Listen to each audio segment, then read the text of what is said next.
Rajeshwari রায়চৌধুরীর part 2 শুরু হচ্ছে তিন পুরুষ ছবি দিয়ে। 1987 সালে এই ছবিটি মুক্তি পেয়েছিল। উমানাথ ভট্টাচার্য ছিলেন এই ছবির পরিচালক, প্রসেনজিৎ দেবশ্রীরা নায়ক নায়িকা ছিলেন। বক্স অফিসে ছবিটি চলেনি, ফ্লপ করেছিল। এবং এর পরের ছবি পরশমণি 1988 সালে এই ছবিটি মুক্তি পেয়েছিল। তরুণ মজুমদার পরিচালক ছিলেন, তাপস পাল, সন্ধ্যারা শতাব্দী রায় ছিলেন। বক্স অফিসে পরশমণি হিট করেছিল। এর পরের ছবি আসে আশা। 1989 সালের 11ই আগস্ট ছবিটি মুক্তি পেয়েছিল। অনুপ সেনগুপ্ত ছিলেন এই ছবির পরিচালক, তাপস পাল, দেবশ্রীরা, চিরঞ্জিতরা ছিলেন। বক্স অফিসে আশা চলেনি, ফ্লপ হয়েছিল।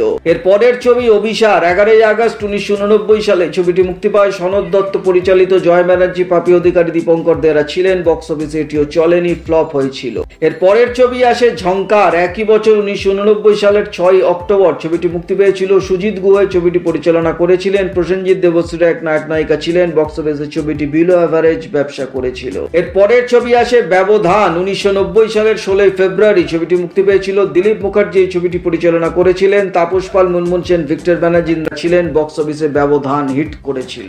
পরের ছবি আসে গড়মিল। 1990 সালের 27 জুলাই ছবিটি মুক্তি পেয়েছিল। দিলীপ রায় পরিচালনা করেছিলেন। তাপস পাল, দেবশ্রী রায়, রূপক গাঙ্গুলি, ইন্দ্রাণী দত্তরা ছিলেন। বক্স অফিসে গড়মিল চলেনি, ফ্লপ হয়েছিল।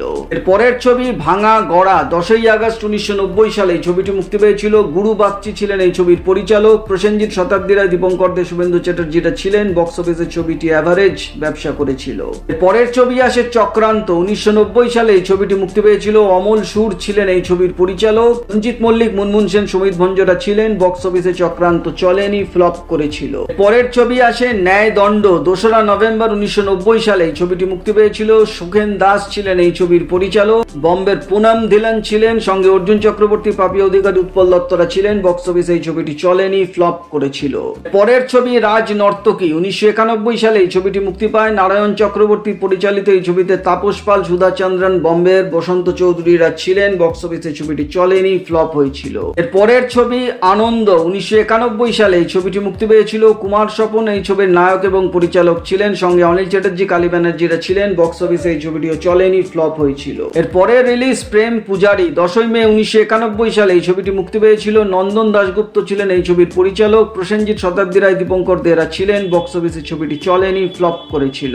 পরের ছবি বিধিলিপি। 16ই আগস্ট 1991 সালে এই ছবিটি মুক্তি পায়। রঞ্জিত মল্লিক, মৌসুমী চ্যাটার্জি, কালী ব্যানার্জিরা ছিলেন। বক্স অফিসে বিধিলিপি চলেনি, ফ্লপ হয়েছিল। এর পরের ছবি শুভ কামনা। 30শে আগস্ট 1991 সালে এই ছবিটি মুক্তি পেয়েছিল। অনুপ সেনগুপ্ত ছিলেন এই ছবির পরিচালক। তাপস পাল, দেবশ্রী রায়, দীপঙ্কর দেরা ছিলেন। বক্স অফিসে শুভ কামনা হিট করেছিল। এর পরের ছবি আনন্দ নিকেতন। 1991 সালে এই ছবিটি মুক্তি পেয়েছিল। সুজিত গুহ ছিলেন এই ছবির পরিচালক। নবাগত সঞ্জয় মিত্র, সুপর্ণা আনন্দ এবং শুভেন্দু চ্যাটার্জিরা ছিলেন। বক্স অফিসে ছবিটি চলেনি, ফ্লপ হয়েছিল। পরের ছবি জীবন প্রদীপ। 1991 সালের 8ই নভেম্বর ছবিটি মুক্তি পেয়েছিল। প্রদীপ ভট্টাচার্য ছিলেন এই ছবির পরিচালক। অভিষেক, দীপঙ্কর, দেবিকা মুখার্জিরা ছিলেন। বক্স অফিসে ছবিটি ফ্লপ করেছিল। এর পরের ছবি আসে ক্রোধী। 11ই ফেব্রুয়ারি 1992 সালে এই ছবিটি মুক্তি পেয়েছিল। পান্না হোসেন ছিলেন এই ছবির পরিচালক। অভিষেক চ্যাটার্জি, মুনমুন সেন, উত্তম মহন্তিরা ছিলেন। বক্স অফিসে ছবিটি ফ্লপ করে। এর পরের ছবি আসে অনন্যা। 3রা জুলাই 1992 সালে এই ছবিটি মুক্তি পেয়েছিল। দুলাল দে এই ছবিটি পরিচালনা করেছিলেন, সঙ্গে রঞ্জিত মল্লিক, অপর্ণা সেন, জয় ব্যানার্জিরা ছিলেন। বক্স অফিসে অনন্যা চলেনি, ফ্লপ হয়েছিল। পরের ছবি ক্রান্তিকাল। 1993 সালে এই ছবিটি মুক্তি পেয়েছিল। অমল সুর ছিলেন এই ছবির পরিচালক। অনুপ কুমার, অভিজ্ঞ, সুমিত্রা মুখার্জিরা ছিলেন। বক্স অফিসে ছবিটি চলেনি, ফ্লপ করেছিল। পরের ছবি শক্তি। 28শে মে 1993 সালে এই ছবিটি মুক্তি পেয়েছিল। বিদেশ সরকার ছিলেন এই ছবির পরিচালক। চিরঞ্জিত, শতাব্দী রায়, অভিষেক চ্যাটার্জিরা ছিলেন। বক্স অফিসে ছবিটি অ্যাভারেজ ব্যবসা করেছিল। পরের মুক্তিপ্রাপ্ত ছবি শঙ্কা। 20শে আগস্ট 1993 সালে এই ছবিটি মুক্তি পায়। সলিলময় ঘোষ ছিলেন এই ছবির পরিচালক। চিরঞ্জিত, পাপি অধিকারী, রত্না সরকাররা ছিলেন। বক্স অফিসে ছবিটি অ্যাভারেজ ব্যবসা করেছিল।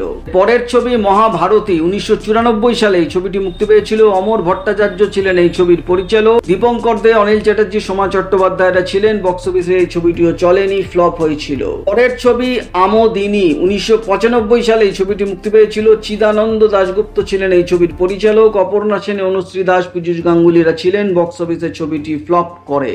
পরের মুক্তি ছবি মশাল। 11ই আগস্ট 1995 সালে এই ছবিটি মুক্তি পেয়েছিল। শঙ্কর রায় ছিলেন এই ছবির পরিচালক। চিরঞ্জিত, শতাব্দী রায়, সৌমিত্র চ্যাটার্জিরা ছিলেন। বক্স অফিসে মশাল চলেনি, ফ্লপ হয়েছিল। এর পরের ছবি সর্বজয়া। 1997 সালে এই ছবিটি মুক্তি পায়। সুকান্ত রায় ছবিটি পরিচালনা করেছিলেন। তাপস পাল, শতাব্দীর, অভিষেক চ্যাটার্জিরা ছিলেন। বক্স অফিসে ছবিটি ফ্লপ করেছিল এবং শেষ ছবি জীবন সন্ধান 1997 সালে এই ছবিটি মুক্তি পেয়েছিল। রমা প্রসাদ চক্রবর্তী ছিলেন এই ছবির পরিচালক। শঙ্কর চক্রবর্তী, রচনা ব্যানার্জি, বিপ্লব চ্যাটার্জিরা ছিলেন। বক্স অফিসে এই ছবিটিও চলেনি, ফ্লপ করেছিল।